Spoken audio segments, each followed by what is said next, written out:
तक ये भी पहुंचा दें कि माफिया अतीक और अशरफ की हत्या के बाद प्रयागराज में सुरक्षा व्यवस्था पूरी तरीके से सख्त कर दी गई है। माफिया अतीक की मौत के बाद अतीक अहमद के ऑफिस के अंदर का इंडिया न्यूज संवाददाता ने जायजा लिया है। आप रिपोर्ट देखें। इस वक्त अतीक अहमद के उस कार्यालय में मौजूद हैं जहां बैठकर कभी वो साजिशें रचा करता था। इन्हीं सोफों पर आकर लोग बैठते थे। अतीक शहंशाह की तरह अंदर बैठा करता था और इसी चुनावी कार्यालय का नाम दिया था उसे, लेकिन अतीक इसी ऑफिस से ऑपरेट करता था। ये ताश के पत्ते देखिए बिखरे पड़े हैं और आज अतीक अहमद का परिवार इसी ताश के पत्तों की तरह बिखर गया। ताश खेलने का शौकीन माना जाता था अतीक अहमद, जो जानकारी मिल रही है, और ये वही ताश के पत्ते हैं जो कभी वो फेंटा करता था। आज उसको फेंट दिया गया है इन्हीं ताश के पत्तों की तरह उसके परिवार को। और ये देखिए दस्तावेज यहाँ पड़े हैं बहुत सारे, ये दस्तावेज हैं अतीक अहमद। ये देखिए अतीक अहमद पूर्व सांसद, अतीक अहमद का लेटर पैड है जिससे वो फरमान जारी करता था लोगों को। ये अतीक अहमद के, ये देखिए वोटर लिस्ट पूरी इकट्ठा कर रखी है यहाँ पर। ये देखिए ये अतीक अहमद पूर्व सांसद, अतीक अहमद का लेटर पैड है। अतीक अहमद के मुकदमों से जुड़े भी दस्तावेज यहाँ पर मौजूद हैं। ये देखिए कई सारे दस्तावेज हैं जो अतीक अहमद के ऊपर 100 से ज्यादा मुकदमे माने जाते हैं, जिसमें अतीक अहमद और अशरफ का भी नाम है। ये अब आज की तारीख में ये सब रद्दी बन गए, लेकिन किसी समय पर ये उतने महत्वपूर्ण कागजात थे जो आज रद्दी की तरह यहाँ पड़े हुए हैं। और ये आप देख सकते हैं, ये अतीक अहमद का पोस्टर लगा हुआ है यहाँ पर।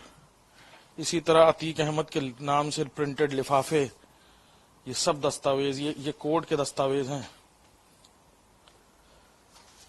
ये देखिए आप, इसी तरह के कई सारे दस्तावेज। और ये वो अलमारी है जिसमें अतीक अहमद अपने इंपॉर्टेंट कागजात रखा करता था। ये कागजात आप देख सकते हैं, उसमें कई सारे कागजात, क्योंकि यहीं पर वकील आते थे, यहीं वो उनसे बात करता था कि अगले मुकदमे में क्या करना है, अगले मुकदमे को कैसे मैनेज करना है, हॉस्टाइल कैसे करा जाए, कानूनी दांवपेच सीखता था वकीलों से वो। और कई सारे कागजात इसमें हैं जो आप देखिएंगे कि आपको लगेगा कि ये 100 से ज्यादा मुकदमे जिस पर हों उसके लिए यही हालात होते हैं। और इसी जगह पर बैठकर इसी सारे दस्तावेजों के जरिए उसके ऊपर मुकदमे जो चलते थे उनकी फाइलें यहाँ पर मौजूद हैं। कैमरामैन नफीस के साथ अभिषेक सिंह, इंडिया न्यूज, प्रयागराज। वहीं प्रयागराज में अतीक और अशरफ की हत्या के बाद पूरे शहर में चप्पे चप्पे पर पुलिस की तैनाती की गई है। वहीं कसारी मसारी कब्रिस्तान के जंगल से हमारे सहयोगी ने जायजा लिया है। आप रिपोर्ट देखें।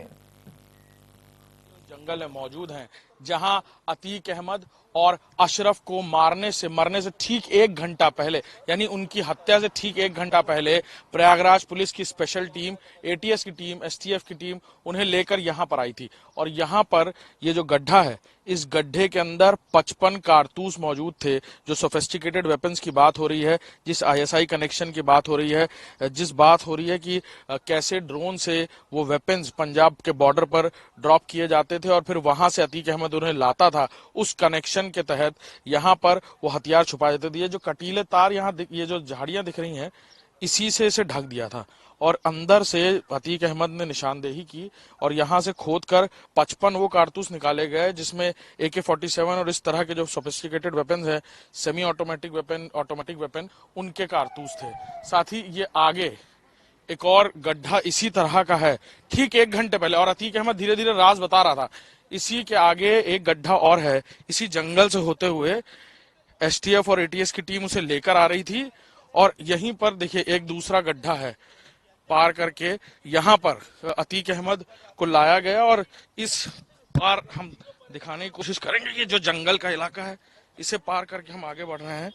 और यहाँ पर एक और गड्ढा है जहां अतीक अहमद ने बताया कि दूसरा जो हथियार है वो रखे गए हैं यहीं पर ही छुपाकर। और यहां से पिस्टल्स निकली थी, उन्हीं पिस्टल्स का इस्तेमाल किया जाता था राष्ट्र विरोधी घटनाओं में। और इन्हीं गड्ढों में छुपाकर, देखिए यहीं पर ही झाड़ियों में उसने छुपा कर रखा था। वो पिस्टल्स बरामद हुई, 2 पिस्टल्स सेमी ऑटोमेटिक वेपन, जो अतीक अहमद की निशानदेही पर मिली थी। और इसका इस्तेमाल किया जाता था अलग अलग जगहों पर, पूर्वांचल कई माफिया डॉन्स पर अतीक के ही दिए हुए हथियार हैं, ऐसा वो बता रहा था।